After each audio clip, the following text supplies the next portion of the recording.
What the heck is going on, guys? How's everybody today? First off, sorry we didn't get this out at 10 a.m. It took me a little longer than expected, but some good news for those of you who are trying. I failed a ton in the morning, and then once we passed, we went pretty much. So hopefully same for you, and hopefully with this video, you cannot have as many fails as me. But with that being said, be sure to like, comment, subscribe. Let's get into how to pass the new raid boss, Marsh. What? Twisted Marsh, I think it is? Twisted Marsh, yeah. Yeah. She sucks at first, but once you get her attack pattern down, pretty easy peasy. So super important, you definitely want to have Annabelle or Lulu, or preferably you have one person running both. So my Annabelle was crap, but she was good enough. She was level 65. I put my best HP rune set on her though. And then we get into her. So everyone is running Lulu, and then I'm running Charlotte and Lulu. This is so that you can... Annabelle. Charlotte is the wind one. Annabelle and Lulu, because you want to make sure that you cleanse. So I started off low HP there, because I switched her in. And then, okay, this is what the key was for us. So my group, we decided that every time that she did the first donut ring, we decided to just stay in it. We found that this was the best way to do DPS quickly, and it's pretty easy to heal up, especially if you're running so many healers. And then next here is the snake phase. So you want to make sure that you're not against the wall during this phase. You see how there's like the shrines? You want to be in the opened area so that you can avoid the snakes easily. And as long as you're in the open area, it's really easy to avoid. And every time you guys want to group back up on top of each other. Yeah, so that you can cleanse and stuff. And the key is if you get hit 3 times, or like any of your teammates get hit 3 times by the snakes, then all your cooldowns get increased by 1. So mana cost, yeah. Your mana cost get increased by 1. And so I think she puts branding on you too. Yeah, so it does more damage. Yeah. But so if that happens early, I recommend just resetting. Like if something happens there. But if it happens a little bit later, you can kind of work through it. We had it happen to us at about 5 bars in one of the runs, and we were still able to get through. So here we go, snakes again. Early phase is really easy when she's still at a lot of HP. I guess it's more on time than HP, sorry. But the first few minutes are pretty easy. And as you guys can see there, I was kind of against the wall a little bit, so it's kind of hard to see for a minute. But you can also like go away from the wall too, but it's harder to dodge the closer to the snakes you are. Yeah, they spread out slowly as they go away from her. Yeah. And then there's nothing you can do about that big damage thing that she does there. That's kind of just how it is. That's why you gotta heal and run Lulu. Now this part's super important. You want to make sure that you go into the circle, and you want to stand where most of the stone is so that you get a healer. Because if you don't get a healer, then he might kill you, because you have to stand in that circle. So I screwed up. I thought it was done, and then I came back over the circle, helped my team. We heal up, and then you run like all HE double hockey 6. There is no point to fight him, and he like one-shots the whole arena. So you gotta be like on the outside. Yeah, see his tail. The tail spinny. I walked back into it a couple times, and I was like, oh my god. And then this is where it starts picking up pace a little bit here. So she's gonna do a lot more donuts and stuff. Again, we decided to stay on the inside ring. We found that best. Obviously you can avoid it and come back in, but if you get like knocked out, it kind of just screws everything up. So it's better to just take the one and then cleanse, or at least that's what my group found. And again, that's why I ran Lulu and Annabelle, just to make sure we were doing enough healing. Like maybe if you were doing DPS fast enough, you wouldn't need the double heal. And then here's the shrine part. So you guys will see me rotate my camera. You can kind of see where she's gonna come from. So this like has a chance to one-shot you or petrify you, depending on how late in the game it is. So the petrify is not as big of a deal, because she just turns into the snake, and you just like go through an extra phase of that. But if it like one-shots you, then yeah, that kind of sucks. Yeah, the shrine phase is fairly easy. If you're standing right in the middle, when the thing comes up that shows where she's going to attack, you have enough time to get it. Yeah, so even if you don't see where it's coming from preemptively, as long as you're in the middle, it's fine. And then those circles, they have like vampire, and they put movement speed down. So you want to get out of it as soon as you can and cleanse the move speed down.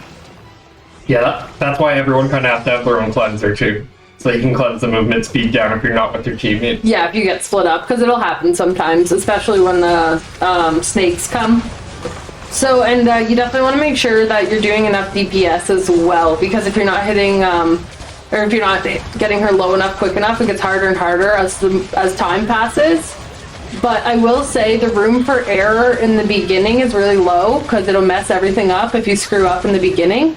But as you get closer and closer to the end of her health bars, I find it's actually almost more forgiving, because like there's less of it to go. So like, let's say you increase your mana consumption and everything goes to 5 per skill. If you're already like 3/4 of the way through, it's not that big of a deal. But if it happens like right at the very beginning when she's still at 10 bars, like it's gonna be really hard to get through that. Grinding again. Yep. So again, you guys will see here, I kind of rotate my camera to see. So I check that side, see it's over there, and move. Or like you said, like Chetta said, you can just stand in the middle and walk out. I believe that's what Skyfree and Brew were doing. Which, by the way, these guys are pog, because we did this like a lot of times before we figured out our strategy. You guys failed like 5 or 6 times, but then you guys passed 3 out of 4. Yeah. And it's crazy because we all watched the video from, I wish I knew his actual storyteller. Yeah, he does really good content. But yeah, we watched his video already too, all of us. So we thought we'd be like pros, but no.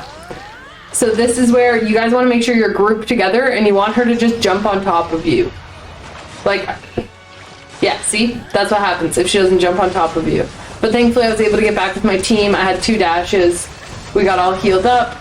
And then again, just deal with the push out and then just heal it. I think that's better than trying to go in and out personally. If she's right on the edge like that, if you can get between her and the wall, when she does the donut, she doesn't actually push you back. She just pushes you into the wall, right? Yeah. So you don't have to worry about trying to dash back into the center. I'm not sure if it was this run that I had that. I think it was this one, yeah, right there. Close, yeah. Yeah. The one run, I had it like perfect. It'll be this next donut if you didn't move here. Oh. Yeah, we got, so we got out, we tried to stay together, we cleansed each other up, and then we just waited for her again to come on top. That is, in my opinion, the best way. I'm sure if you're like stronger or something, it's not a big deal, but I guess it's even less of a big deal if she jumps on you. Sometimes when all those pools are all over the ground, she does the snakes. And that's really bad. Yeah, I'm pretty sure that was a damage check thing, I'm not sure, but yeah, when she does the snakes with the pools on the ground, it's much harder. We did clear it the one time though with that, so. But there you go guys, as you can see we're about to clear it here. She just does a donut again. Actually, she might go into Shrine stage again here, maybe. No, I think you guys just got her. Oh yeah, she does this. Oh yeah, yeah, and then you guys just jump her in the middle, I think. Yeah, I think we're like, oh, it's so close, it's fine. Oh, you just jumped her in the middle, no one else. Oh yeah, no problem. And then heal. See, no worries, doesn't even matter. As long as you're, and again, if too many guys die, she's gonna get her ultimate and one-shot you, so make sure your guys aren't dying. That's a huge problem that we have. But there you go guys, hopefully that helped you guys out. Again, quick recap, make sure you have Lulu for everybody or Annabelle for everybody. And in our case, we decided to run 2 because our DPS was a little low. So yeah, and again, my Annabelle was crap. She was like level 35, no skills. You built her after you failed like 6 times. Yeah. And then like within one run, you guys were passing. Yeah, so as soon as I built her and I put her and Lulu in, we were passing like crazy. I will say my Theo is pretty good, so you want to make sure you have a really good DPS. Well, Rue's DPS is really strong too. Like we all have really good. Yeah, he has lupinous. Yeah, because if you're running the extra heal or whatever, you definitely need to make sure your DPSs are like doing the DPSing. The loot from the dungeon seems really good. They've been giving you the 2 runes and then a chance at an equipment. Yeah, I got one really nice weapon and I got a couple good runes. I got 2 legendary runes every time. The weapon gave +2 to your basic attack. Yep. So that's going to be pretty good. And then the shield we saw one of our alliance mates get, it was for PvP. What was it? Minus 16% damage in PvP. It was something like that. Yeah, anyway, something for PvP, so be sure to be on the lookout for that. Because that's it was increased damage. Increased damage. That's what it was. Yeah, increased. So like the White Shadow Castle sub-weapon, gives decrease. This sub-weapon gives increase. Yeah, so that's really awesome. So I hope you guys good luck on your loot and good luck on passing. Be sure to let us know down below how you passed, what teams you used. We're probably going to update this video at some point. This is again the very first day, so hopefully this helps you guys pass in the early phases of this raid boss. Be sure to like, comment, subscribe, and we'll catch you guys in the next one.